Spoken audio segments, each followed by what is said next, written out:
ओजिमा, ओजिमा, आवाज आ रही है बच्चों? ओजिमा, सर ओजिमा, सर ओजिमा। ओजिमा, ओजिमा।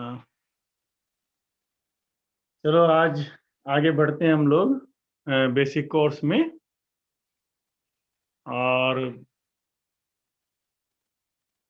किस समय हम लोग सीमित रखते हैं बच्चों, तो मैं प्रश्न उत्तर से शुरू करता हूं, और ताकि आप उसको खाली लेबल ना लगे रह जाएं और आप उनको गहराई तक उस विज्ञान को समझें जिस विज्ञान की तरफ ओजिमा आपको लेकर जा रहा है और जो सभी के भविष्य को बहुत सुंदर करेगा। तो सबसे पहला मेरा प्रश्न वत्सल से रहेगा।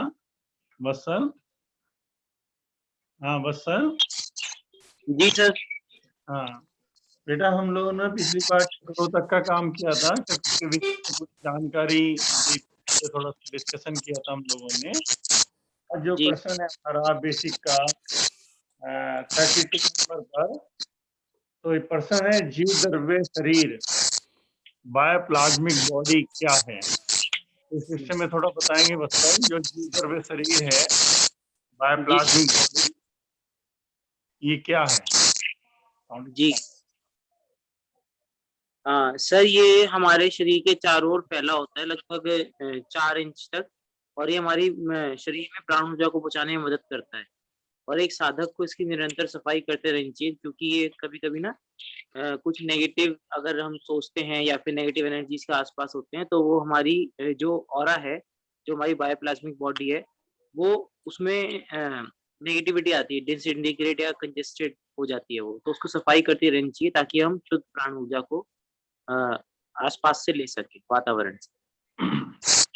तो जो बच्चे और यहाँ पर बैठे हैं उन्होंने समझा होगा कि हमारी एक बॉडी, जो हम संसार में जीते हैं, तो खाली हम लोग फिजिकल बॉडी तक सीमित रहते हैं बच्चों।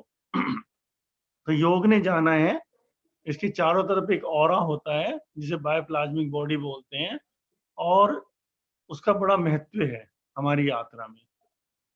और वो लगभग 6 इंच, किसी का 1 फीट, इस तरह से होता है उसकी यात्रा के ऊपर।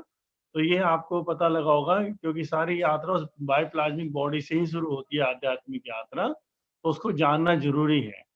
ठीक है बच्चों, जो और बच्चे हैं वत्सल के अलावा, वो ध्यान से सुने और ताकि समझें ओजिमा जो इस बेस से लेकर चल रहा है आपको, कि आपको जानकारी होनी चाहिए कि बायोप्लाज्मा बॉडी क्या होती है और वो किसका हिस्सा होती है और कितनी दूरी तक होती है, उसका आधार कैसा होता है। तो एक बार मैं फोटो के द्वारा आपको दिखा देता हूँ बच्चों, एक बार देख लें आप।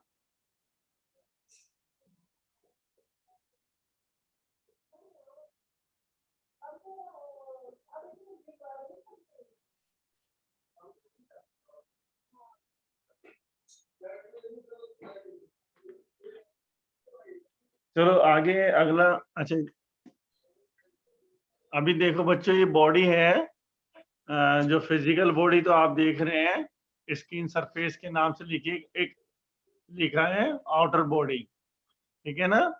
इस तरह से हमारा ओरा होता है, इस ओरा की भी कई लेयर्स होती हैं बच्चों। तो जैसे जैसे हम लोग यात्राएं करते हैं और गहराई में जानते हैं अपने इस शरीर को, दूसरे शरीर को, तो तैसे तैसे हमें इन चीजों का पता लगता है। और इसका बड़ा हमारे जीवन के सुख दुख, मान अपमान, जो भी हमारे जीवन में रोजाना घटनाएं घट रही हैं, इस ओरा का बहुत बड़ा रोल है उसमें।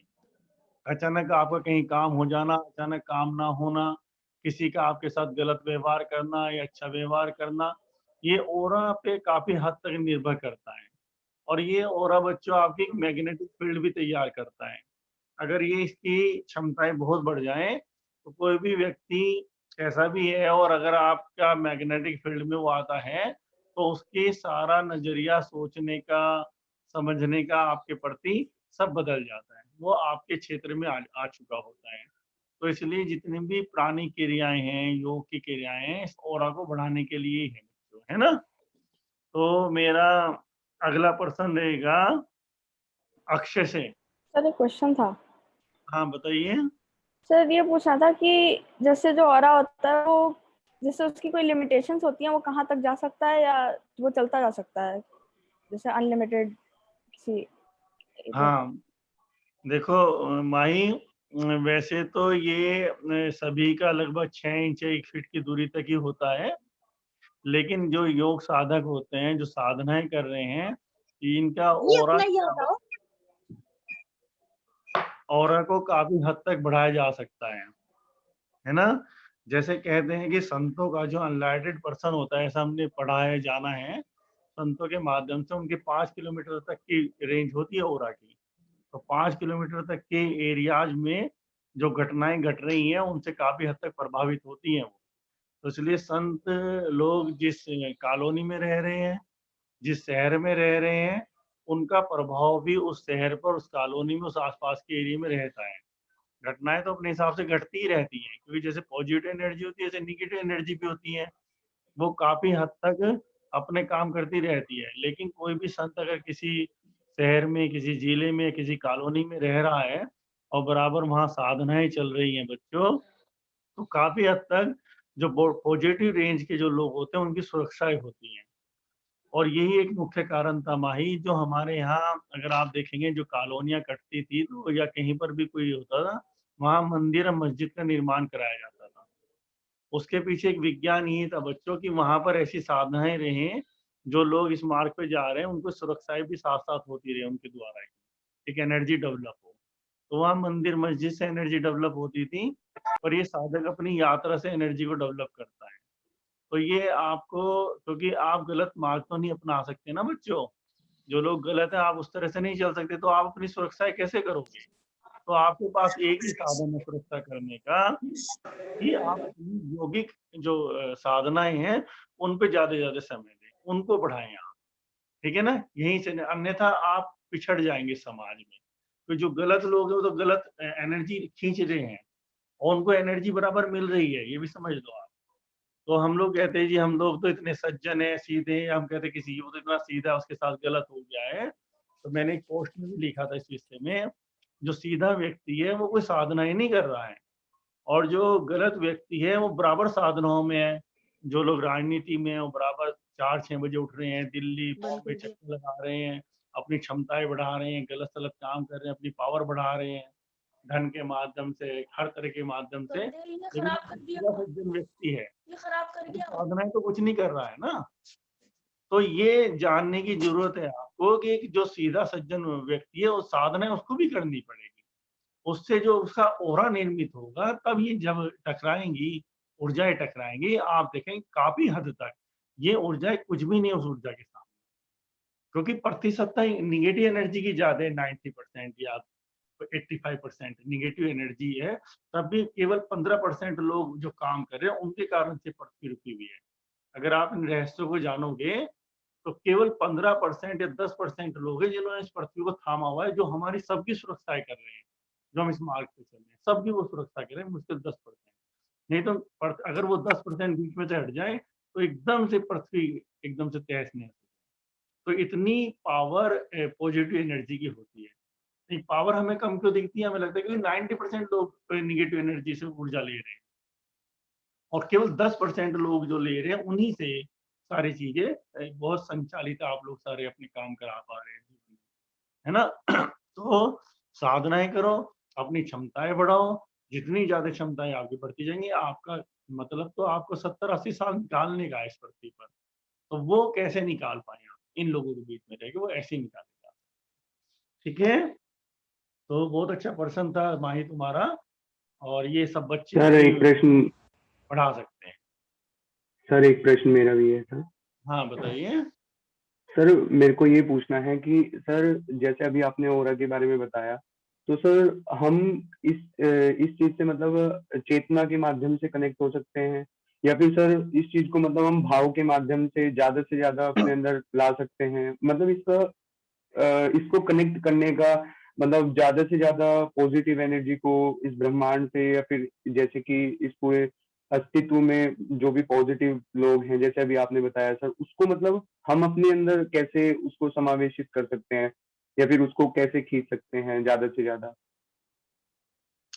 देखो हरिओम जो प्रश्न आपने किया है ना बड़ा गहरा है, लेकिन सभी इसी तरह का प्रश्न करते हैं और चेतना को अटैच्ड कर देते हैं सब लोग। देखो चेतना का अपना कोई आधार नहीं है, समझ लो आप, इस बात को बहुत जानने की हाँ जी जरूरत सर। है कि चेतना का अपना कोई एक आधार नहीं है।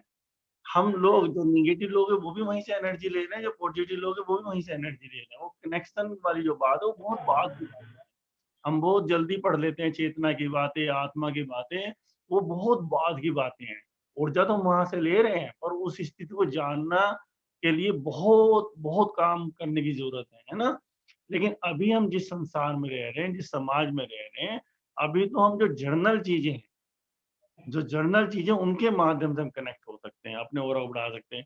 उसमें आप प्राणिक क्रियाएं ले सकते हैं, आप हाँ जी सर। प्राणायाम को बढ़ा सकते हैं, आप मंत्रोच्चार कर सकते हैं, आप हवन कर सकते हैं, आप इस तरह की चीजें कर सकते हैं जो आप पॉजिटिव एनर्जी आप क्रिएट करें अपने चारों तरफ। यहाँ चेतना को संबंध, चेतना तो पीछे से ऊर्जा है। अगर आपने एक एनर्जी जी आपने सर। क्रिएट की, इस तरह का वातावरण करा, तो वो एनर्जी आपको उधर की तरफ आनी शुरू हो जाएगी। आप वहीं पर गलत सलत काम करें, आप वहाँ ड्रिंक शुरू करें और दूसरे तरह के गलत काम करें और जुआ सट्टा करें, तो एनर्जी वहां पर भी आनी शुरू हो जाएगी। वो निगेटिव एनर्जी के रूप में आनी शुरू हो जाएगी।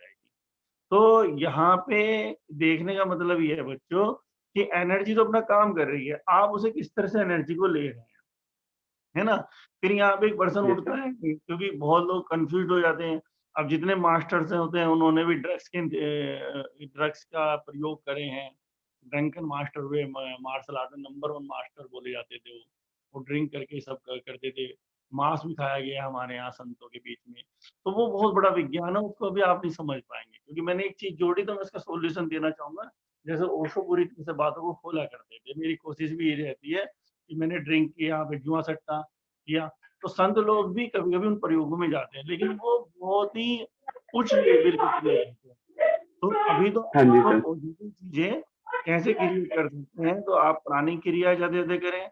अपनी एनर्जी को पहले फील करें, तो उसमें कुंडलिनी हो गया।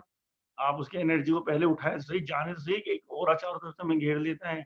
आप नृत्य कर सकते हैं, डांस कर सकते हैं, आप नाद भ्रम कर सकते हैं, तो जिससे एनर्जी क्रिएट हो। फिर एनर्जी जो बाहर एनर्जी, क्योंकि उसको ध्यान अवस्था में है ना, इस बात को समझना। जब आप क्रोध करेंगे, लड़ाई करेंगे, तब भी एनर्जी क्रिएट होंगी, तब आप दूसरी अवस्था में हैं। तो दूसरी तरह की एनर्जी से आप कनेक्ट हो जाएंगे, एनर्जी वहां भी मिलेगी आपको। लेकिन जब आप नाद भ्रम करते हैं, तो क्योंकि आपने अंदर साध लिया है ध्यान को, या आप कुंडलिनी करते हैं, तो आप बिल्कुल शांत पॉजिटिव हैं, तो उस तरह की एनर्जी आपसे कनेक्ट होगी, आप उससे इस तरह से ओरा और फिर प्राणिक क्रियाओं के द्वारा आप ओरा से कनेक्ट हो सकते हैं। मंत्रोच्चार के द्वारा आप उस एनर्जी से कनेक्ट हो सकते हैं, क्योंकि एनर्जी अंदर क्रिएट होगी, बाहर कनेक्ट हो जाएगी। इस तरह से कर सकते हैं हरिओम, है ना। समझ में आ गया हरिओम? आवाज आ रही है बच्चों मेरी? बच्चों आवाज आ रही है? Yes sir. जी सर। चलो ठीक है ना। हरिओम समझ में आ गया है ना। चलिए अगला पर्सन है मेरा, अक्षय से है। अक्षय, तो जी द्रव्य जो शरीर है, जो आपने समझा है अभी, वत्सल ने उसको काफी क्लियर करके बताया, और फिर थोड़ा प्रकाश मैंने भी डाला उस पर। जब बायोप्लाज्मिक बॉडी है, ये क्या कार्य करता है, इसको बताएं आप। और इन्हीं बातों से जो हमने बातें की, इससे आपको पता लगेगा क्या क्या कार्य इसके होते हैं। मेरे से पूछ हम्म, मेरे से पूछ रहे हो ना हाँ अक्षय आपसे ही पूछ रहे हैं। सर? मेरे को तो उतना वो नहीं पता भी। अच्छा कोशिश करो, अपनी हमारी हाँ बातचीत जी। हुई ना, क्या और बोला पता सर है आपने? उत्तर हमारे अंदर ही होते हैं अक्षय साहब, हाँ जी। है ना। हम कोशिश करें तो उत्तर हमसे निकल कर आ जाते हैं। अभी आपने सुना ना, आप बताओ, कुछ भी बताओ। क्या पूछा सर आपने? जो बायोप्लाज्मिक बॉडी के बारे में अभी वत्सल ने बतलाया क्या होती है, हाँ जी। तो ये बायोप्लाज्मिक बॉडी कार्य क्या करता है, क्या कार्य है इसके? जैसे मतलब ओरा के बारे में सर, है ना? हाँ कि हमारी एनर्जी मतलब कितनी फैली हुई है, हाँ। या सामने वाले की एनर्जी कैसी है हमारे से, हम्म मतलब इससे अटैच हो सकते हैं ओरा के, उससे ओरा के थ्रू। हम्म। जो परम शक्ति ने जो व्यवस्था दी है हमको, जिसकी खोज में योगियों ने खोजा और हम तक पहुंची ये सारी बातें, फिर हमने उनको फील करा, वाकई एनर्जी होती है। और अब तो बच्चे बहुत एनर्जी की बॉल फील करने लगे हैं, उस बॉल का प्रयोग भी करने लगे हैं बच्चे एनर्जी की। तो यानी कि कोई चीज होती है हाथों में ऐसे आ जाती है, हाथ मिला भी नहीं पाते। अगर आप लोगों ने भी किए हो, जो बच्चे यहाँ पर होंगे जो कर रहे हैं एनर्जी का प्रयोग, वो देखते इतनी एनर्जी है, तो हमने फील भी किया, अब तो अनुभव में आ गया हमारे, है ना बेटा। तो परम शक्ति ने ये व्यवस्था क्यों की है कि हर व्यक्ति के प्रति? ये ओरा पशु पक्षियों का भी है, ये ओरा पेड़ पौधों का भी है ना। अब तो आप ये बताओ, मतलब क्यों किया है ये? हाँ, क्यों, इसके पीछे क्या कारण है, मतलब वो क्या इसके लाभ हैं मानव को, मनुष्य को? सर लाभ तो ये हो गया कि पहले तो इसको पहचानने, मतलब हर बंदा, क्योंकि किसी को पहचान में आए ना, कोई पहचान पाए ना पहचान पाए, हम्म, तो पहले तो इसको समझना ही जरूरी है अच्छा। ना सर। तो आपका तो कोशिश करो बेटा समझने की। देखो ओजीमा को लेके हाँ चल जी, रहे हैं यहाँ पर, ओजीमा एक साइंस को खोल रहा है यहाँ पर।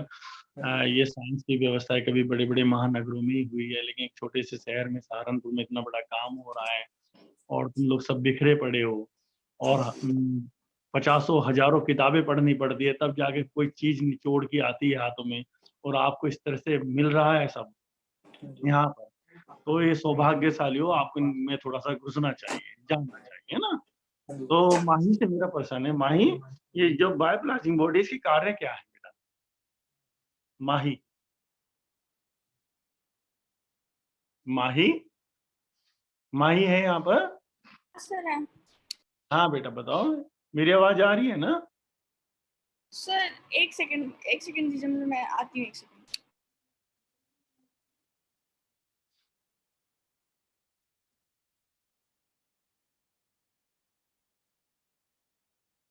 विराज, विराज है यहाँ पर? विराज, विराज है, विराज त्यागी। सर मैं एक्सप्लेन करूं? कौन एक बोले, कौन वत्सन? सर शिवम। हाँ शिवम, बहुत अच्छी बात है शिवम। मैंने तो आपका नाम जान के नहीं बोला, और मैंने शिवम नया नया जुड़ा है, और लेकिन आपने कहा है तो बहुत अच्छी बात है। शिवम करो आप। सर मतलब जीव द्रव्य एक ऐसा है, अगर जो मतलब मैग्नेट की थ्रू, मैं एक एग्जांपल के थ्रू समझाऊं, जैसे कोई मैग्नेट होती है और वो अपने उस मैग्नेट के चारों तरफ कुछ भी लोहे का कुछ भी आएगा तो वो अपनी ओर अट्रैक्ट कर लेती है। ऐसे ही हमारे शरीर के चारों तरफ एक जीव द्रव्य है जिसको बायोप्लाज्मिक बॉडी बोला गया है। और सर ये एक ओरा है जिसको हम ध्यान के माध्यम से, अपनी साधनाओं के माध्यम से, या जैसे आपने सभी अभी बताया वो सारी चीजें, इनके माध्यम से हम इसको धीरे धीरे बढ़ा सकते हैं। और सर जो इसके फायदे होते हैं हमें, कि जैसे मेरे पास बहुत सारा मतलब ये ओरा मैंने बना लिया है अपनी साधना से, तो मैं कहीं भी जाता हूँ तो मेरे कार्य जल्दी से सिद्ध होने लग जाएंगे। कुछ भी जो मतलब मैं चाहूंगा वो हो जाएंगे, कोई मेरा नुकसान नहीं कर पाएगा। कि कोई मेरा फ्रेंड है और वो मेरा बुरा चाहता है, तो वो जैसे ही मेरे ओरे के पास आएगा, मतलब उस ओरे में आएगा, तो शायद वो मुझसे प्रभावित होके वो ना कर पाए जो वो करना चाहता था, जो जिस माइंडसेट से वो आया था। तो सर इसके ये फायदे भी हो सकते हैं हमको। बहुत बढ़िया, बहुत अच्छा शिवम। बिल्कुल बिल्कुल बच्चों, ये समझो, देखो कितनी प्यारी बात कही। जबकि ओजिमा में इसकी परिभाषा है, मैं वो सुनना चाह रहा था, लेकिन ये बच्चा अभी से जुड़ा है, और इसने फिर भी अपनी सेंस से, ये सच है कि जब आप अपना मैग्नेटिक फील्ड बढ़ा देते हैं, मैग्नेटिक फील्ड भी बोलते हैं, तो ये जो भी व्यक्ति आपके जीवन में आएगा, आप ये कहेंगे ये हमारे साथ ऐसा होता नहीं है, लेकिन ये डिपेंड ही करता है आपका ओरा और उसका ओरा कुछ समय तक लड़ते हैं, आपको नहीं पता है, वहां पे एक लड़ाई होती है, प्रभावी किसका है उस वक्त, उस वक्त किसका प्रभावी है, वो परिवर्तन आपके जीवन में आता है। अगर ओरा उसका कुछ भी नहीं है, तो आपका ओरा उस पर छा जाएगा, वो आपके मैग्नेटिक फील्ड में आ जाएगा, जो आप चाहेंगे वो चीजें होने लगी। लेकिन अगर वो निगेटिव ओरा उसका बहुत ज्यादा है, तो वो काफी हद तक, मतलब कभी कभी ऐसा भी होगा, आपको लगेगा नहीं ये प्रभावित नहीं हो पा रहा, ये तो बिल्कुल विरोधी है, लेकिन उसके विरोध में भी बहुत अंतर। जैसे होता है ना, 50 सैनिक इधर खड़े हैं, 50 सैनिक उधर खड़े हैं, अब वो दोनों में युद्ध हुआ, अब 25 आपके गिरे, 25 उसके गिरे, 30 उसके गिरे, तो इस तरह की स्थितियां रहती है, और ये बड़ी रहस्यमय स्थितियों में होती है सारी चीजें, क्षण भर में। जैसे आपका आंखें बंद करते एकदम स्वप्न आ जाता है, एक कल्पना रचित दी जाती है, ऐसी चीजें होती रहती हैं। हम तो रोज जा रहे हैं, अपने कार्यालयों में जा रहे हैं, लोगों से मिल रहे हैं, कहीं पे काम हमारा हो रहा है, कहीं पर नहीं हो रहा है, कहीं पर एनर्जी किस तरह की है, कहीं पर हमारी एनर्जी डाउन होगी, उस एनर्जी में आगे हम बिल्कुल जीरो हो गए, कहीं पर हमारी एनर्जी छा गई, उनकी एनर्जी डाउन होगी। तो ये डिपेंड करता है, जैसा भी इसने बताया शिवम ने, बच्चे ने।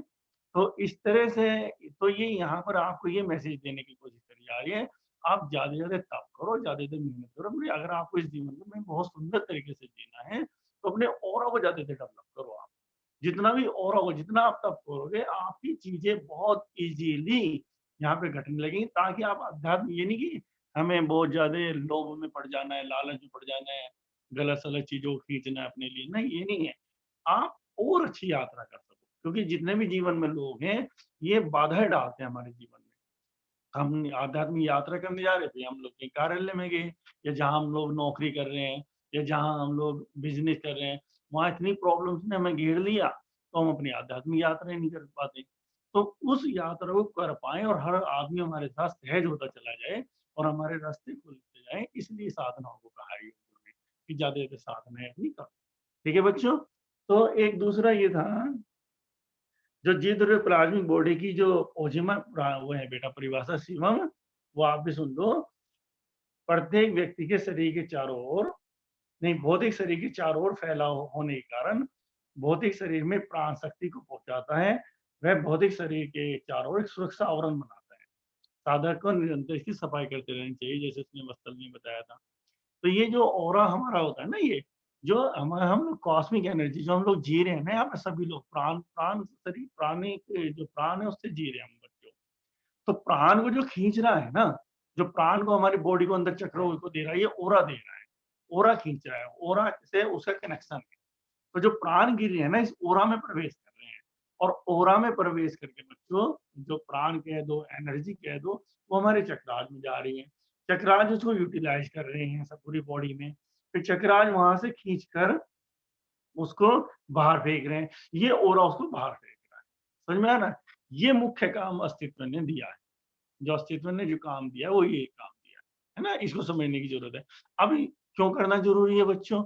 और अगर हमारा गंदा हो जाएगा, एक तो बाहर से हम प्राण शक्ति को कम खींच पाएंगे, और अंदर से जो नेगेटिव एनर्जी है उसे कम बाहर फेंक पाएंगे। यानी कि जो हमारे आने का रास्ता है, उस रास्ते पूरे धूल कण जमा हो गए, तो ना तो अंदर की चीज बाहर जा रही है, ना बाहर की चीज अंदर आ रही है। और जैसे जैसे ओरा हमारा गंदा होता है, तो नेगेटिव एनर्जी के घेरे में आ जाता है। तो नेगेटिव जो एनर्जी है उसे जो सुरक्षा करता है हमारा स्वास्थ्य की, ओरा ही करता है। तो ओरा की बराबर सफाई करते रहना, बायोप्लाज्मिक बॉडी की बराबर सफाई करते रहना, और ताकि हम सीधा कनेक्ट हो पाए, है ना, और एनर्जी को अंदर ले पाए और फिर बाहर फेंक पाए। इसके लिए जरूरी है एक आम आदमी के लिए। तो ओरा की सफाई के लिए जो जनरल आदमी, सांसारिक आदमी, मैंने अभी पोस्ट में भी लिखा था, तो नहाने की क्रिया है, जो हमारे यहाँ नहाने का चला है, नहाने का केवल यही है कि जे आप नहाते तो निगेटिव एनर्जी आपकी चली जाती है। तो 2-2 3-3 बार भी लोग नहाते हैं, इसलिए कहीं पर ऐसी जगह जाते हैं जहाँ पर उनको लगता है वहाँ एनर्जी ठीक नहीं है, तो घर पे आके नहाते हैं। अग्नि स्नान, हवन वगैरह यही सब चीजें हैं, है ना। धूप में बैठना भी यही चीजें हैं, है ना। क्योंकि जो भी एनर्जी फॉर्म में चीजें हैं, वो एनर्जी फॉर्म से खत्म की जा सकती है। अभी पीछे कोरोना चला है, सभी लोगों ने कहा भाई धूप में बैठो। धूप का मतलब एनर्जी फॉर्म में है वो कोरोना। तो आपको एनर्जी फॉर्म से ही लेना पड़ेगा उसको, अपने ऑरा को इतना ज्यादा क्लियर कर दो ताकि ऑरा आपका मजबूत हो जाए। और ऑरा अगर आपका मजबूत होगा, तो बाहर से जो वायरस है, जो एनर्जी फॉर्म में है, उन्हें बहुत देर तक लड़ना पड़ेगा, प्रवेश करने की कोशिश तो करते हैं, पर लड़ के वो धराशायी होते रहते हैं, हमें नहीं पता लगता है। जब हमारा ऑरा ताकतवर नहीं रहता है, तब चीजें हमारे अंदर एंटर करने शुरू हो जाती है, तो हम लोग उनके घेरे में आ जाते हैं, क्योंकि बहुत एनर्जी चारों तरफ हमारे काम करे, बहुत एनर्जी हमसे काम कराना चाहते हैं। बहुत ऐसे परमाणु हैं, अभी पीछे पोस्ट में भी लिखा था बच्चों, कि बहुत परमाणु ऐसे जो हमसे हमारे आसपास एक्टिव हो जाते हैं, और वो हमसे काम करा लेते हैं गलत सलत, हमें नहीं पता होता है, बाद में हमें अफसोस होता है, लेकिन उन एनर्जी ने उन्होंने काम करा लिया। तो इसलिए बहुत जरूरी है अपने आप को शुद्ध रखना, अपने परिवार को शुद्ध रखना, जहाँ पर आप रह रहे हैं और जहाँ पर आप कोई काम कर रहे हैं, तो बराबर तो एनर्जी की जितनी क्रियाएं ना, बार बार और आगे सफाई आप करते रहें बच्चों। ठीक है बच्चों, समझ में आ गया ना? अब अगला मेरा प्रश्न है, माही आगे क्या? हाँ सर। अच्छा, आगे हो गए, हो जाते हो आप प्रश्न सुनते ही हर बार। सर अच्छा चलो, अब मुझे माही ये बताओ बच्चों को सबको कि इसमें एक प्रश्न है हमारा ओजीमा में कि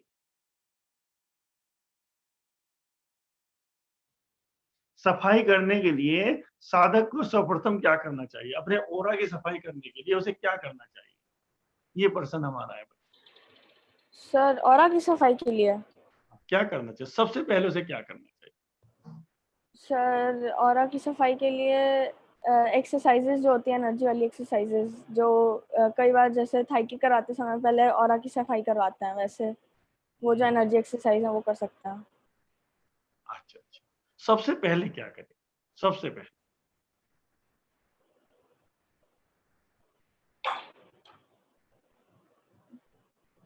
विराज है यहाँ पर, तन में है। हाँ तन में बेटा, सबसे पहले क्या करें? सबसे पहले हाथों को ऊर्ध्व करेंगे। हाथों को ऊर्ध्व सुन नहीं पा रहा हूं मैं, लेकिन मैं समझ गया हूँ।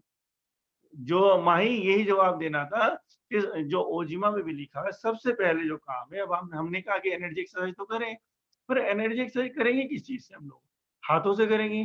तो हाथों से क्यों करते हैं? हाथों में कौन से पॉइंट है हमारे पास? हाथों दोनों हथेली में दो चक्र हैं। हाँ। उन चक्रों को सबसे पहले हमें सेंसिटिव करना Active। पड़ता है ना, उन्हें एक्टिव करना पड़ता है। तो सबसे पहले आप औरों को बताने के लिए भी हर व्यक्ति को करने के लिए अपने चक्राज को एक्टिव करना बहुत जरूरी है। ठीक है, समझ में आ गया ना? हाँ तो ये सर। मेरे ख्याल से तन में यही कहना चाह रहे थे, मुझे आवाज नहीं पहुंच पाई उनकी, लेकिन उन्होंने जैसे हाथों का कहा, हाथों को चक्र को संवेदनशील बनाए।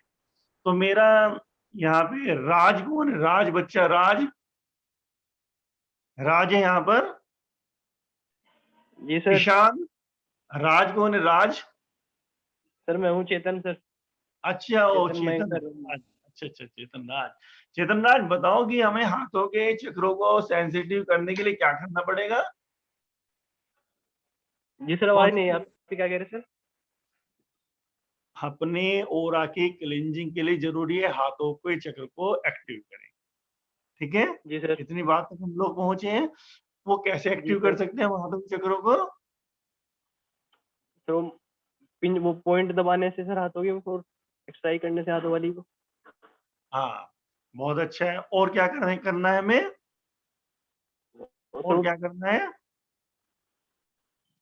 जो ओजिमा में साधक को सिखाया यही था सर। है? हाँ, सबसे अभी सर पहले ये पॉइंट्स का ही पता है सर, वो पॉइंट दबाने वाला।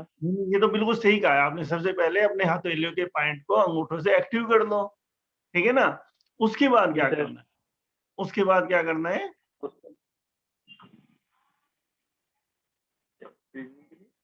सर वो दोनों हाथों के बीच में एनर्जी फील करने वाला है सर। हाँ बहुत अच्छा बात है बेटा। चलो बस सर इतना तो ये पता है। हाँ चलो मैं बता देता हूँ, इसमें शायद समझ ना पा रहे हो, बच्चे जानते तो हैं।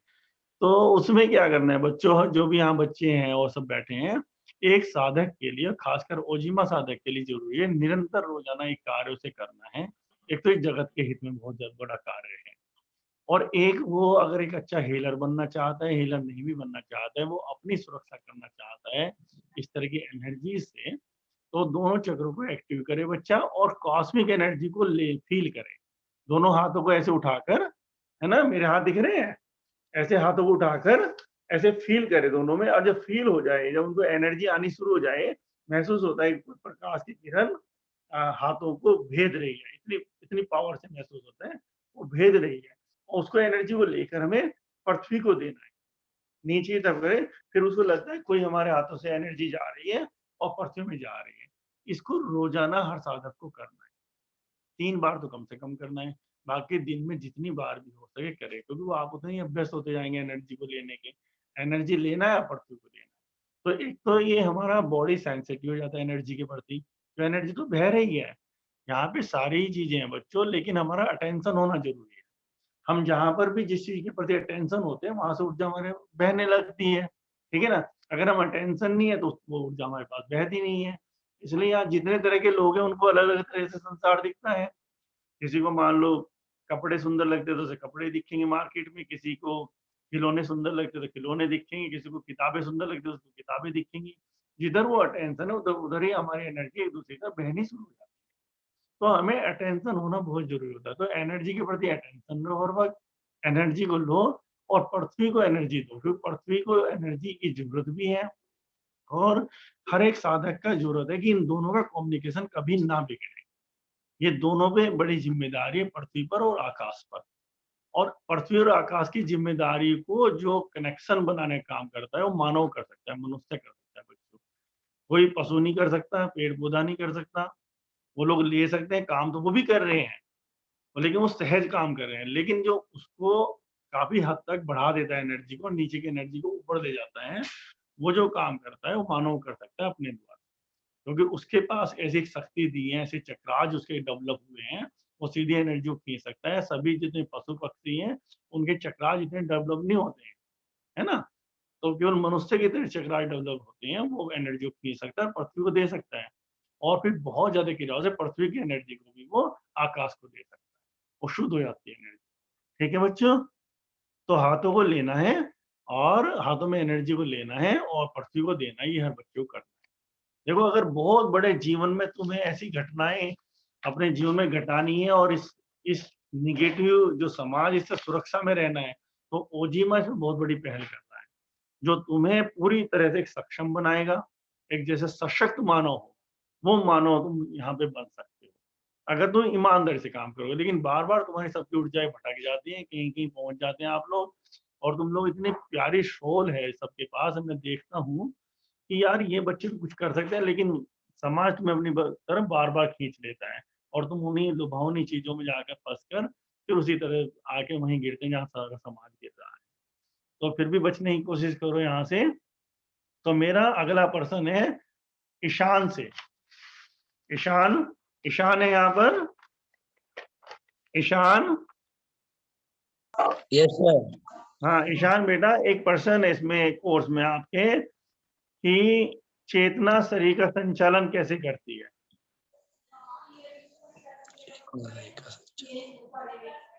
चेतना समझते हो सर क्या होता है ईशान? ये तो नहीं पता। चलो ये संजीव करे इसको। संजीव आप बताएं कि आपका एक प्रश्न है 35 नंबर पर, 36 पर, चेतना शरीर का संचालन कैसे करती है, इसको थोड़ा डिफाइन करें। सर चेतना शरीर का संचालन मस्तिष्क के द्वारा करती है सर। थोड़ा बताएंगे इसको कैसे? जैसे वो अपने आप से तो कुछ कर नहीं सकते, मतलब करती है अपने आप से, लेकिन जो हमें हमारी बॉडी को ऑर्गेनाइज करता है एक तरह से, तो जो कमांड देता है सब कुछ वो ब्रेन करता है, तो वो ब्रेन को अपने अंडर में रखती है, तो ब्रेन के द्वारा पूरे उसको चलाती है हमारी बॉडी को। और कोई बताना चाहेंगे इसमें, इस विषय पर कोई बच्चा? और कोई बहुत अच्छा बताया ये सर, बेटर बताया। मैं ये चाहता सर हूँ मैं बताना चाहूंगा कौन? हरिओम सर। ये सर, हरिओम बोले ना? हाँ हरिओम ये सर हरिओम। और सभी कोशिश सर करो। हमारी बॉडी में, हेलो, हाँ हाँ हरिओम आवाज आ रही है। ये सर हमारी बॉडी में बड़े सारे सेल्स होते हैं जिनको न्यूरॉन्स भी बोला जाता है। तो जो सर हमारी चेतना होती है वो उनको एक्टिव करती है, और सर ये संचालित तो मस्तिष्क के द्वारा ही होते हैं, बट वो उनको एक्टिव कर देती है, जिससे हमारे शरीर का विकास होता है, और शरीर के साथ साथ फिर हमारे मस्तिष्क का भी विकास होता है। बहुत बढ़िया। और कोई बच्चा? बहुत अच्छा है हरिओम, बहुत अच्छा है। ठीक है ना बेटा, ये इतनी में देखो, ये जो मीटिंग है खाली एक डिस्कशन है, जैसे हम लोग पास बैठे हैं, हमने चीजों को रट लिया, याद कर लिया, किताबों में पढ़ लिया, लेकिन यहाँ हम बैठे हैं, जैसे पर्सन होते हैं अक्सर मेरे पास बैठे रहते हैं, कभी अंकित, कभी राम, पयस, पहाड़, जो जनरली मेरे पास आसपास रहते हैं, वत्सल आजकल रहने लगे हैं, और तो ये ऐसे पर्सन करते रहते हैं। तो एक्चुअल में डेवलपमेंट यहाँ से होता है कि ये पर्सन जब आपस में होते हैं, सर ऐसा कैसे होता है, ऐसा कैसे नहीं हो सकता, ये क्यों होता है ऐसा, तब चीजें निकल निकल कर आती है ना। हरिओम भी करता रहता है जैसे पर्सन। तो तो ये मीटिंग जो रखी गई है केवल इसलिए कि ये नहीं है कि मुझे आपका कोई टेस्ट लेना है, कि आप जो कर रहे हो जीवा कि बराबर हमारी चर्चाएं हों बैठकर ऐसे।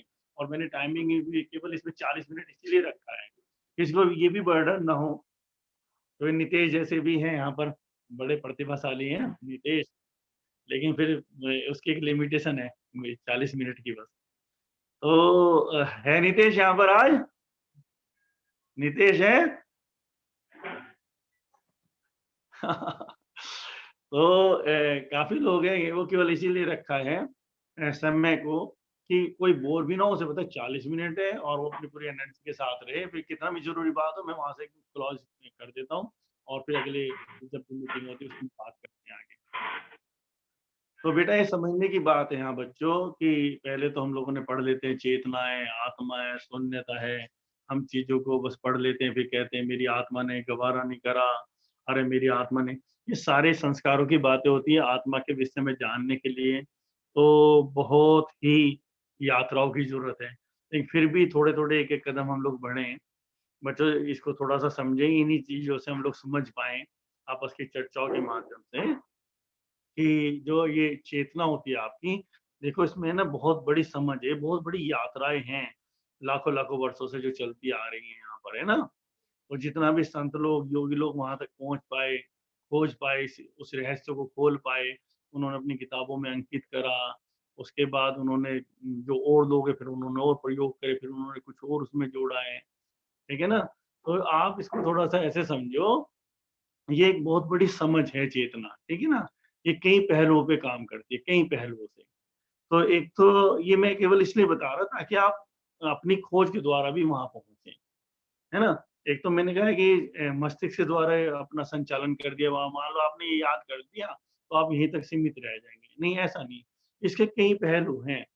एक तो ये इसके पास इतनी बड़ी समझ है, जो आपकी बॉडी में जो भी चल रहा है सब चेतना ही घटा रही है, सब। ये आपने भोजन लिया, पेट ने काम किया, फिर उसके बाद इतने चीजें हुई, फिर उसको ये ब्लड में गया, फिर ब्लड वहां पर गया, फिर ऐसा हुआ, फिर हार्ट को इतना चलना है, किडनी को ऐसे काम करना है। ये उसकी एक समझ है।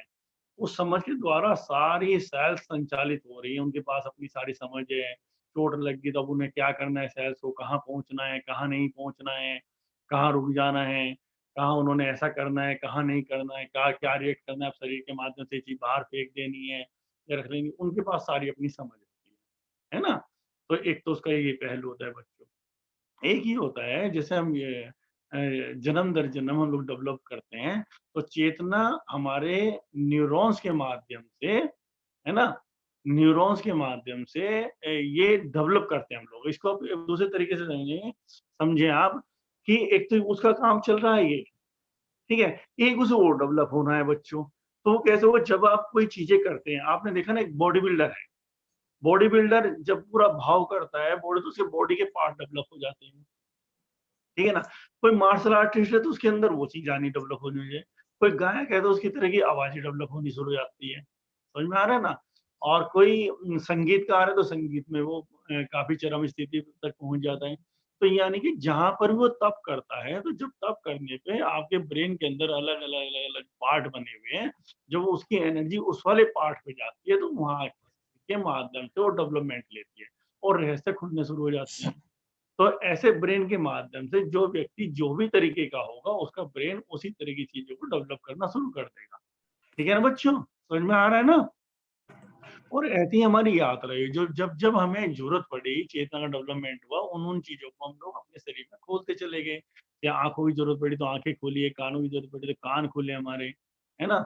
और जिन चीजों की जरूरत नहीं तो वो चीजें खत्म हो गई, वहां एनर्जी जानी बंद होगी, तो वो चीजें अपने आप हमारे शरीर में से गायब होने शुरू हो गई हैं, है ना, लंबे समय के बाद। तो एक ही होता है। और एक चेतना का बच्चों ये होता है कि एक होते है वो पूरी होश होती है, जो ध्यान के वक्त आप जिसे जागरूकता कहते हैं, जो आपके शरीर के बाहर आके खड़ी हो जाती है। तो समझ गए ना, पहलू अलग अलग चेतना के। एक चेतना का पहलू है जो आपके शरीर में काम कर रही है, शांति से अपने आप काम कर रही है, आपको कुछ नहीं पता, आप तो सो के खाना पीना करके कुछ भी करके या गुस्सा करके या आपको क्रोध आया, आप किसी के पीछे भागे, उसमें कितने ब्लड की जरूरत है, कितनी ऊर्जा की जरूरत है, ये सारा काम उसने संभाला हुआ है। फिर उसके बाद दूसरा काम है कि आप जो डेवलप कर रहे हैं, रोज रोज जो अभ्यास कर रहे हैं, रोज रोज अभ्यास कर रहे हैं, और ब्रेन को आप चोट पहुंचा रहे हैं। ब्रेन से जब वो आप पूरा है ना पूरी ताकत लगाते हैं और वहां से कुछ सेल्स आपके खुलते हैं, कुछ चीजों को आप पकड़ना शुरू कर देते हैं। एक सीधा ही होश जब आप शरीर के बाहर निकल जाते हैं और होश से देखते हैं सारी चीजों को, वो तीसरा उसकी चरम संभावना है चेतना की, जिसके लिए जो सारे योगी, सारे संत जहाँ पर पहुंचते हैं या जो लोग साक्षी की साधना कर रहे हैं, वो इन मार्गों से नहीं निकलते और ब्रेन के मार्ग से नहीं निकलते, वो सीधे बाहर खड़े हो जाते हैं आकर और चेतना वो फिर कंप्लीट हो जाती है, वो अपने आप में शुद्ध रूप होता है। तो इस तरह से आपको ये मैंने बताने की कोशिश करी, क्योंकि आपके ओजीमा में आगे तो सारी थोड़ी खोली जा रही है, लेकिन पहले में चेतना शरीर का संचालन कैसे करती है, चेतना मस्तिष्क के द्वारा शरीर का संचालन करती है। तो खाली आप इसी लिमिटेशन तक ना रह जाए, इसलिए मैंने सारा खोला है आपको, चेतना कितनी डायमेंशन में काम करती है। ठीक है बच्चों, अब हमारे पास रह गए कि वो 7 मिनट और मैं सर एक प्रश्न था सर। हाँ बताओ। हेलो सर, हाँ मेरे को हरिओम। ये पूछना था कि सर जो हमारा सबकॉन्शियस माइंड होता है, लघु हाँ मस्तिष्क, क्या सर चेतना का संबंध उससे भी होता है या फिर हम चेतना के माध्यम से मतलब उसको संचालित कर सकते हैं? मतलब सर उसमें उसका कनेक्शन चेतना से कैसे हो सकता है? नहीं, वही मैंने बताया ना, चेतना जो भी समझ है उस पे तो जन्म जन्मों की समझ है हमारी, जो भी हम पे कलेक्शन होता रहता है, जो भी कलेक्शन होता रहता है वो सारा सबकॉन्शियस माइंड में फीड होता रहता है, तो वो सारी ही तो चेतना की समझ है। जो भी हमने बचपन में, जैसे भी हमारी शुरुआत हुई, पानी से हुई या पेड़ पौधों से हुई, जिस जिस रूप में जो जो होने लगा है हमारे साथ, कैसे खाना पचा है, कैसे नहीं आया, फिर हमारा वो अनुभव हुआ, वो अनुभव उस कलेक्शन में आ गया। फिर हमारे पास कोई शिकार आया, हमने शिकार को कैसे करा, वो अनुभव हमारे पास आ गया। फिर हमने शिकार से सुरक्षा कैसे करी, फिर वो आ गया। अगर हम पानी में रहे हो, अगर लगा रहा हूँ, अगर हम पानी में रहे हो, पृथ्वी पर आए, फिर हम किन परिस्थितियों का सामना करा, वो अनुभव हमारे पास आ रहा। वो सारा उस चेतना के पास, वही तो चेतना का विकास हुआ ना। वो सारा कलेक्शंस हमारे पास सबकॉन्शियस माइंड में ऑलरेडी पड़ा है, तो वो सबकॉन्शियस माइंड से तो पूरे वही सारा सारा ही तो उसका कलेक्शंस है चेतना का, तो वही तो हमारी सपोर्ट करता है हर हर परिस्थिति के अंदर, वहां से निकल के आती है सारी चीजें हमारी। ठीक है ना बच्चों, तो समझ में आ रहा हाँ है जी ना। सर। हाँ जी। तो वो तो जो भी घट रहा है सब चेतना के आधार पर ही घट रहा है, जो भी है वो उसी के ऊपर लिपटा हुआ है। वो उस तरह से एक एनर्जी फॉर्म में, जैसे मैंने भी पोस्ट लिखी थी ना, परमाणु होता है उसके पास अपनी समझ होती है, हर परमाणु के पास अपनी समझ है, लेकिन वो ऐसे निष्क्रिय पड़ा है, चारों तरफ हमारे निष्क्रिय परमाणु बहुत पड़े हैं।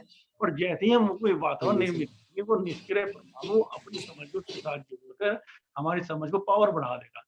ऐसी सारी चीजें हमारे पास पड़ी हैं, लेकिन जब ऐसा वातावरण निर्मित होगा, निकल के हमारे पास बाहर आ जाएंगी सारी चीजें। समझ में आ रहा है ना। तो सिस्टमैटिक तरीके से निकालना, सिस्टमैटिक तरीके से निकालना ही ध्यान योग की प्रक्रियाएं हैं। अगर वो एकदम ब्लास्ट के साथ हमारे पास आ जाएगी, तो वो हमारे शरीर को फाड़ देगी, हमारे ब्रेन को डैमेज कर देगी, हम उसे संभाल ही नहीं पाएंगे, हम पागल हो जाएंगे, जिसे आप कहते हैं मल्टी पर्सनैलिटी व्यक्ति हो गया है। अब है तो उसके अंदर सब कुछ ही ना, लेकिन उसकी ब्रेन के सेल्स अब उसको संभाल नहीं पा रही। तो मल्टी हाँ जी सर। पर्सनैलिटी योगी भी हो जाता है, लेकिन वो धीरे धीरे डेवलप कर रहा है। वो पहले शक्ति को इकट्ठी कर रहा है, फिर शरीर को भी मजबूत कर रहा है, फिर धीरे धीरे प्राण से उसकी ताकत भी बना रहा है, फिर अपनी पर्सनैलिटीज को डेवलप कर रहा है। तो पर्सनैलिटी उसकी डेवलप हो रही है, उसके कंट्रोल में है। लेकिन यदि पर्सनैलिटीज है उसके पास, हर हर व्यक्ति से हर तरह से वो नए चेहरे से मिलता है, तो नई पर्सनैलिटी है उसके पास।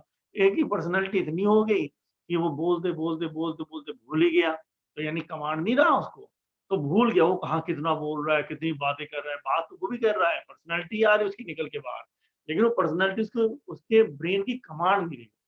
तो योग का रोल ये है बच्चों कि ब्रेन की कमांड और शरीर की कमांड के साथ साथ वो पर्सनैलिटी को डेवलप करता है। तो करना तो सब कुछ ही डेवलप वो हमारे अंदर पड़ा है। समझ में आ गया ना हरिओम।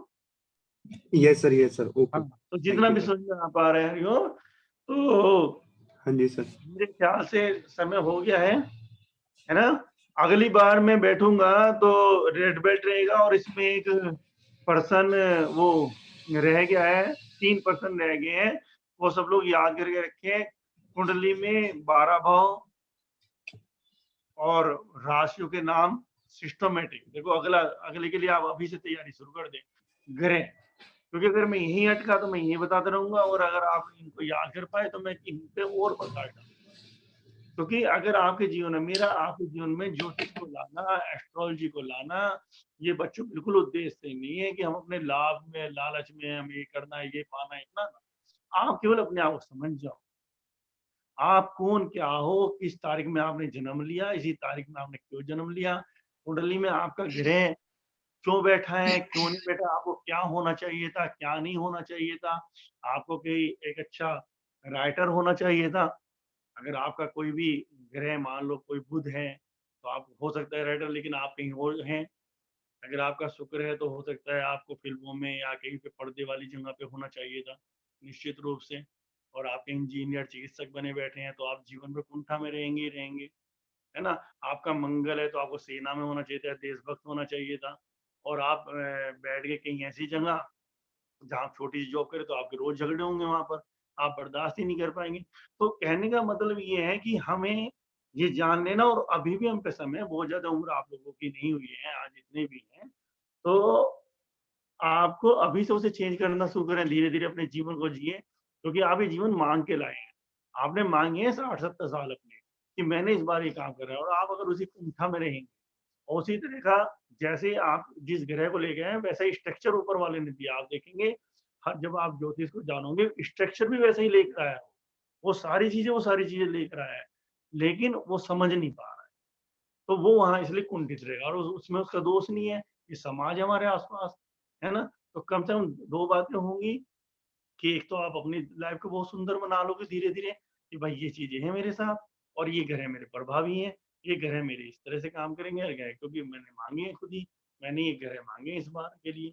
और दूसरा, जो हमारे बच्चे आगे की जनरेशन है, उन बच्चों को हम दिशा दे सकते हैं। हम ये नहीं है कि हमने इसको ये बनाना, ये बनाना है, ये बच्चा के अंदर जो टैलेंट है, ये इस टैलेंट कौन सा लेकर आया, कौन सा ग्रह इसको सपोर्ट कर रहा सर है ना। आवाज आ रही है मेरी? सर हाँ हाँ हाँ हाँ बिल्कुल। सर जैसे कि ना आपने कहा कि ये समाज मतलब हमें इस तरीके से चलना चाहिए, तो फिर हाँ हम समाज के थ्रू चले या जो हमारी मतलब जो हमारा व्यवहार है, मतलब अपना हमारी जीवन शैली है, हम इसके साथ चले, मतलब हमें क्या करना चाहिए? समाज तो बात सुनो, जो हम हैं, जो ईश्वर ने हमें भेजा है इस धरती पर हमें कुछ करने के लिए, या तो हम अपने अकॉर्डिंग चलें, वरना क्या ये समाज बात सुनो हमें इसकी इजाजत देगा? नहीं नहीं, समाज नहीं इजाजत देगा, कभी भी नहीं देगा, कभी भी नहीं देगा। ये तो साहस हमें ही करना पड़ेगा, लेकिन ये साहस बड़ी समझदारी से करना पड़ेगा नितेश। अगर इस समाज इसको हमने जरा भी इसमें पूरा समाज से लड़ने की कोशिश करी, तो समाज इतना ताकतवर है, उसने बड़े बड़े संतों जो सीधे अटैच्ड थे, सीधे परम शक्ति अटैच थे, उनकी गर्दनें हाथ पैर काट के एक तरफ डाल दिया और खत्म ही कर दिया उनको। बाद है ना? में उनसे काफी लोग मांग रहे हैं। हमारा जीवन है वो इस समाज, मतलब जो ये समाज बनाया हुआ है हमने, है ना, मतलब इनके अकॉर्डिंग है हमारा जीवन, मतलब हम ये सोच के चलेंगे सर। नहीं नहीं, हमें देखो, समझदारी के साथ समाज जो है एक व्यवस्था है। आपने घर की व्यवस्था बना दी, आपने घर के अनुसार बनाई अपनी, आपके घर में जितने लोग हैं उसके घर के अनुसार आपने एक व्यवस्था बनाई, वो आपके घर में ठीक है, आपने तो वहां पर वो 100% ठीक है। आपने इसका व्यवहार ऐसा ऐसा है, यहाँ पर हमारे टंकी लगा हुआ है, यहाँ हमारा पंखा लगा है, ये हमारा बेडरूम, एक व्यवस्था बनाई। लेकिन वही व्यवस्था जब आप हर जगह लागू करेंगे किसी दूसरे घर में भी जाकर, तो यहाँ डिस्टर्ब होगा। समाज क्या है, एक उसी व्यवस्था में परिवर्तन न करते हुए लंबे समय तक एक ही स्थिति को कायम करता है, जिससे सब डिस्टर्ब हो जाता नहीं सर, पता है क्या ना। है समय समय पे चीजें बदल रही हैं, समय सर? समय पे चीजें बदल रही हैं, है ना। एक समय हमारे यहाँ घूंघट की प्रथा थी, वो उस समय सही थी, है ना, हाँ और बहुत सही थी वो, बिल्कुल सही थी। लेकिन आज हम जो ग्लोबलाइजेशन वाला पूरा नेट वेट पर सारे हमारे बच्चे बैठे, आज बदलने की जरूरत है। लेकिन आज हम उन्हीं चीजों को पीट रहे हैं, उन्हीं चीजों को सब पीट रहे हैं। आज हमारे स्कूल में वही किताबें चल रही हैं, जबकि बच्चा 2 मिनट में नेट पे देख लेता है, इसका ठीक है। अब वो अभी भी याद कर रहा है, जब वो एक मोबाइल में कहीं पे बैठ के देख सकता है कि अकबर या उसने फला युद्ध कब हुआ था, फला जगह कहाँ है, तो किताबें काट देनी चाहिए। अब नई टेक्निक्स आनी चाहिए जो उसे वो डेवलप करे। हमारे बच्चों को ही रटवाया जा रहा है। तो समाज का मैंने एक उदाहरण दिया है, वो समाज तो बिल्कुल वहीं पर स्थिर है। आपको अपनी चेतना के डेवलपमेंट से आपने अपना विकास अपने स्वभाव के अनुकूल, फिर ये सर भी बात होती है। इतना का डेवलपमेंट कर लिया तो फिर हमें शांत रहना है फिर, है ना? नहीं, शांत नहीं, सबसे पहले क्या करना है नितेश, अपने स्वभाव को जान, हर व्यक्ति, और फिर किसी को से भी घबराना नहीं है। लेकिन घबराने का अर्थ ये नहीं होता है कि हम किसी के जाके कोई हमें रोक रहा है तो हम लड़ ही पड़े उससे, लड़ के नहीं होता है। हमने जान लिया समाज का सिस्टम है, जहाँ समाज के बीच में जा रहे हैं हम समाज की तरफ हो जाएं, लेकिन जहाँ हम हैं वहाँ समाज हमारे अंदर एंटर ना करे। हम अपने तरीके से जिए हैं जो हमने अपने स्वभाव को जान लिया। लेकिन ये जरूर समझदारी चाहिए, समाज की ताकत बहुत बड़ी है। अगर आप किसी से भी पूछोगे, अभी देखो मैं एक उदाहरण, जिन चीजों से मैं जूझता हूँ, अभी आपका कोई भी बच्चा कानों में बाली डाले हुए और एक कानों में बाली नहीं डाले हुए, और वो मोटरसाइकिल पे कोई पुलिस वाला पकड़ लेता है, तो जो कानों में बाली डाले हुए एकदम पुलिस वाला पकड़ के अंदर करेगा। वो धारणाओं से, उसी तरह से पूर्वाग्रह से, धारणाओं से इतना प्रेरित है, वो ये नहीं समझ पा रहा है ये बालों में काली बाली डालने वाला बच्चा ये यूनिवर्सिटी में भी पढ़ा हुआ हो सकता है, ये बहुत टैलेंटेड भी हो सकता है, वो उसका स्वभाव है, या उसने बाल को लंबे रखे हुए हैं। तो हमारा समाज तो धारणाओं से है, और वो व्यक्ति बिल्कुल डफर हो सकता है, जिनने वो डरा हुआ व्यक्ति हो सकता है, जिसने कानों पे में बाली भी नहीं डाली, बाल भी लंबे नहीं रखे और संस्कारिक दिखेगा, लेकिन डफर हो सकता है वो, उसको बहुत अच्छी तरह से विदा कर देगा। ऐसे कोई मामला कुछ हो जाएगा, कुछ भी हो जाएगा। और तरह की मैंने उदाहरण दिया। तो समाज से नहीं लड़ना है, लेकिन जो आपका स्वभाव है, समाज तो आग्रहों से, धारणाओं से चल रहा है, वो सीधा एक ठप्पा लगा देता है उन्हीं धारणाओं से, ये हिंदू है तो ऐसा होगा, ये मुस्लिम है तो ऐसा होगा, ये जाट है तो ऐसा होगा, ये जैन है तो ऐसा होगा, वो पूरा उसके आधार पर आकलन है। समझ में आ रहा है ना नितेश? तो तुम्हें क्या है कि लेकिन पता क्या है, फिर हम अपनी मान लीजिए हमारे अंदर कोई आत्मा है या कुछ भी है, हमने जन्म लिया है, बात सुनिए यहाँ पर, है ना? तो हम मतलब क्या करें, मतलब या तो इस समाज से डरें, या इस समाज के अकॉर्डिंग चलें, या फिर हम मतलब अपनी जिंदगी को जिए। सबसे मेन चीज तो है हम अपनी जिंदगी को जिए सर।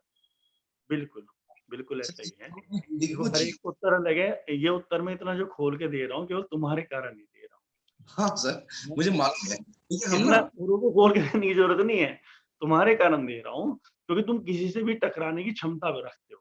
तो बहुत सी बार मैं केवल ये देना चाह रहा हूँ कि बहुत ज्यादा ये पता क्या, मेरे जैसे सारे स्टूडेंट हैं, है ना, हमारे जितने भी हैं, लेकिन हम बात सुनो, इस ये समाज के हम रेस्पेक्ट करते हैं, लेकिन हम तो अपनी जिंदगी को बात सुनो हम जिएंगे, और खुल के ही जीना चाहिए बात सुनो सबको। बिल्कुल ऐसा समाज डेवलप करो ना। ओशो ने इतना काम किया है, ओशो हमारे पे मार्गदर्शन पड़ा है, उनका आशीर्वाद पड़ा है।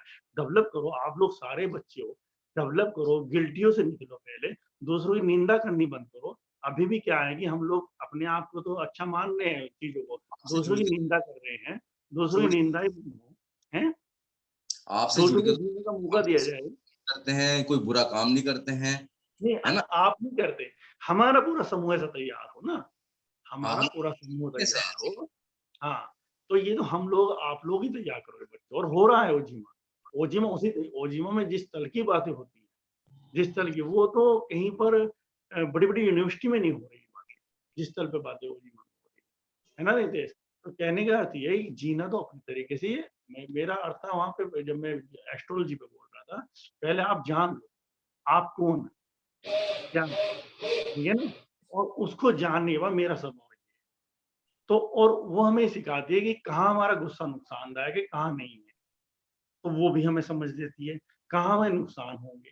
तो अगली बार एस्ट्रोलॉजी पे ज़्यादा आएगा, इसलिए वो काम आएगा, तो मैं इसलिए बोल रहा था उसको आप याद रखो ताकि हम उस पे काम करें, है ना? और जीना तो अपने हिसाब से है, लेकिन समाज से लड़ के नहीं जिया जा सकता। समाज के साथ तालमेल बनाओ, जियो अपने हिसाब से। लेकिन जब समाज का पिट्ठू बन के नहीं जीना है, गुलाम बन के मत जियो।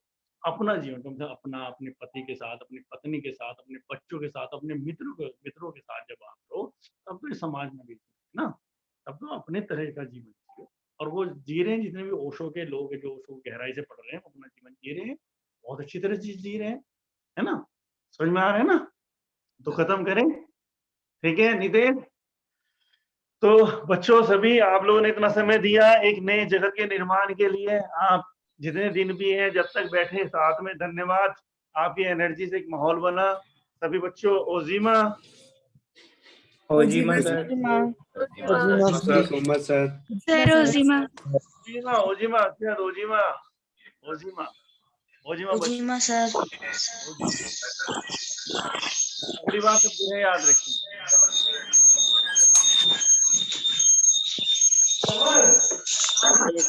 खत्म करूँ ना?